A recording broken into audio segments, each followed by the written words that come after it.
진행하는 여러분의 영디 최영희입니다. 자, 금요일입니다. 벌써 5일이나 지났습니다.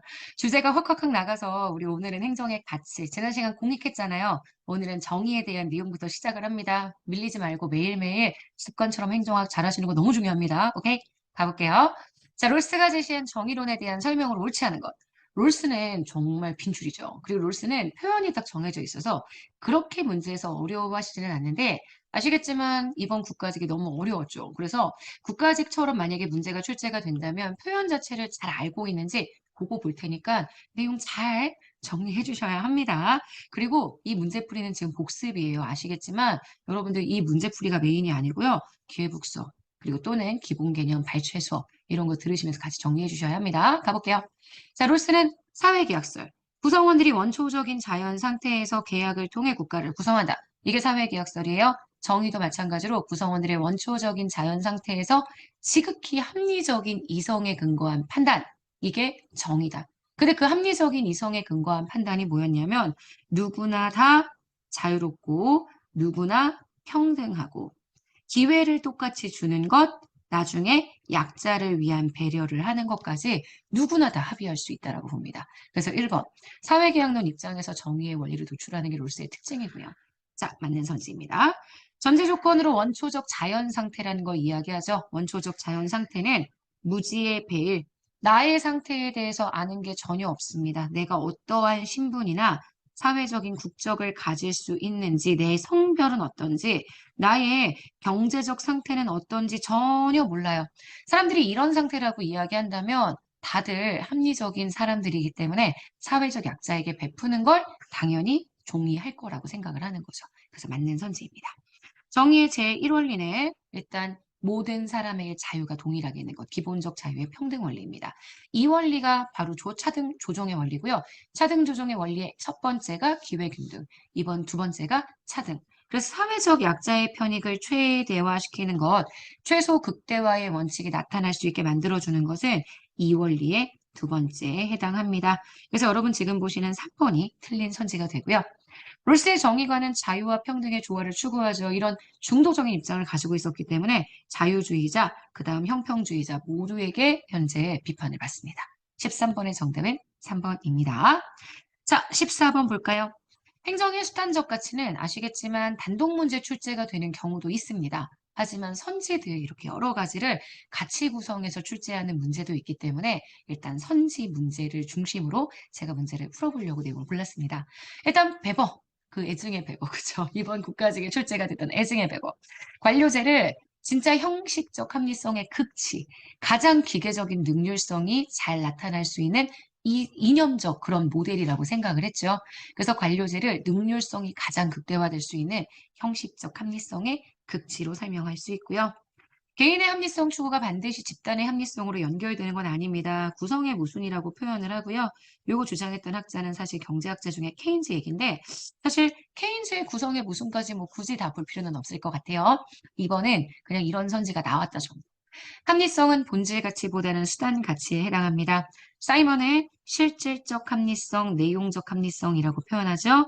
자, 이 내용 합리성이 진짜 우리가 생각하는 목표를 달성하는 가장 적합한 수단이 선택하는 합리성을 얘기하는데 인간은 실제 이러한 형태의 합리성을 가지기가 어렵습니다. 왜? 어떻게요? 다 지워졌어요? 왜? 인간은 아시겠지만 제한적 합리성을 발휘할 수밖에 없을 만한 그런 인지 능력의 제한이라는 조건이 나타나기 때문에 이걸 추구하는 건 현실적으로 불가능. 그래서 우리는 정말 절차적인 합리성이 필요하다라고 얘기하죠. 그래서 목표를 선택하기 위한 목표를 달성하기 위한 수단을 선택하는 과정이 괜찮았다면 그게 완전 베스트의 선택이 아니라고 하더라도 인정. 그래서 지금 보시는 이 사이먼의 절차적 합리성에 대한 내용이 아니라 여기서부터 여기까지는 아마 사이먼의 실질적 합리성 내용인 것 같아요. 그래서 여러분 지금 보시는 4번 X. 퀸과 로보고 우리 15번에서 풀어볼 건데 효과성 평가 모형입니다.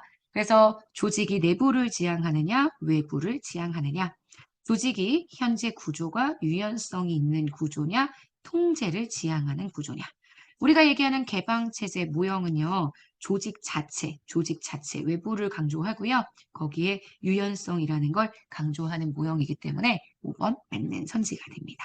정답이 되는 건 4번 되는 것 확인하실 수 있죠. 그러면 이 킹과 로보그의 모형, 사실 저는 올해 다시 출제가 되지는 않을 것 같습니다.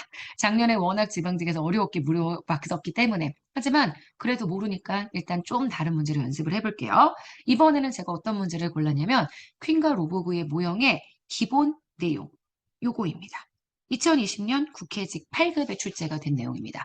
사실 퀸과 로보그의 효과성 평가 모형은 단순히 그냥 효과성을 논하는 모형이 아니라 공공조직의 효과성, 조직이 어떠한 문화를 가지고 있어야 하고 어떤 목표와 어떤 수단을 달성하고자 할 때 어떤 조직이 효과적인지 효과적인 조직에 대해서 설명하려고 했었던 모델이 바로 효과성 평가 모형 모델입니다.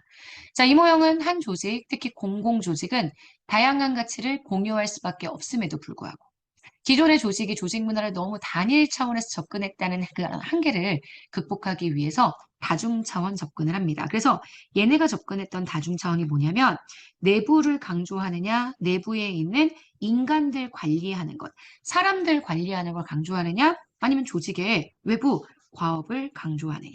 그리고요, 조직이 통제 지향적인 형태의 조직이냐, 아니면 조직이 유연성을 발휘하는 조직이냐. 이렇게 네 가지를 가지고 설명을 하죠. 그래서 여러분들이 표를 한번 완성해 보시는 것도 좋을 것 같아요. 목표 수단까지는 다 정리가 안 되더라도 완성 한번 해보시는 건 좋을 것 같습니다. 여기를 내부라고 얘기할게요. 여기를 외부. 여기는 인간적인 측면이고요. 여긴 조직적인 측면. 지향점이 다릅니다.